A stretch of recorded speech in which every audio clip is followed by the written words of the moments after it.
Hi Boys and Girls Club, welcome back to Artist Alley with Miss Amy, and it's finally our stop motion movie making day. We've done a lot of the prep and now it comes time to actually start assembling and learning how to take our storyboard and our idea for a story and turn it into a movie by taking one by one pictures and then assembling it all to tell the final story. So there's a lot of pieces and it's going to look like it happens really quickly when I'm posting it, but please know that you can take as much time as you want. Part of the idea of using clay and Play-Doh is because all of your characters and your pieces will be pliable and movable and won't dry out and won't be so hard to use when you're making them move little by little by little.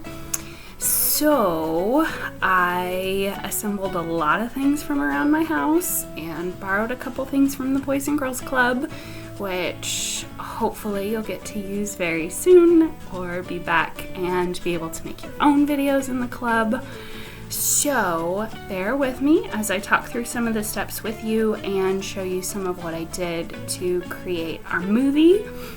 And then at the very end, I will have Miss Vanessa post my final project, or she might link to it, something so that you get a feel for the movie that I made and an idea for what you might want to do for the movie that you're making if you haven't already created your story. So come along with me. So remember, your movie needs a person, place, or thing, and we used Miss Hillary's turtles and her pond and the flower that's going to come to visit them. So I started assembling things and used just a regular old box to create my setting and pulled some of my magazine pictures and looked for colors and flowers and shapes and leaves and started to build my setting that you can see here, and borrowed some things from the club like rocks and some actual things from outside. And then with my clay and Play-Doh, I made her little turtles crush and splash and decorated them so they'd be ready to tell our story.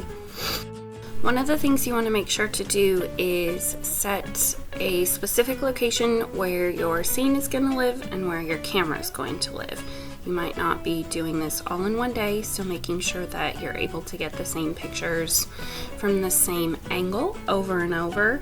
So setting it up so that you can return to that location if you're not doing it all at once. And then you literally just start taking pictures one by one, and you snap a picture and then make subtle movements and take another picture and another movement. I actually cut my rainbow, so I did it backwards, but was able to then put the clips together forward so that it looks like it's growing, making sure that you do things just one at a time. So it does feel like it might be kind of time consuming, but you make one little motion and then go back and take another picture and then make another little motion and go back and take another picture. And when it comes time to assemble your movie, I use something on my computer called Movie Maker. I use it for these videos and definitely for my stop motion videos. You can upload all of your pictures at once, and there's no such thing as too many pictures. It actually helps make your video a little bit longer once you start editing. Movie Maker allows me to move pictures around and put things in a different order. It allows me to change the speed, so the total duration of the film, and allows me to do voiceover and add music. There's also apps that you can use on your phone or your iPad, some that work better than others, but are definitely options if you want to try that.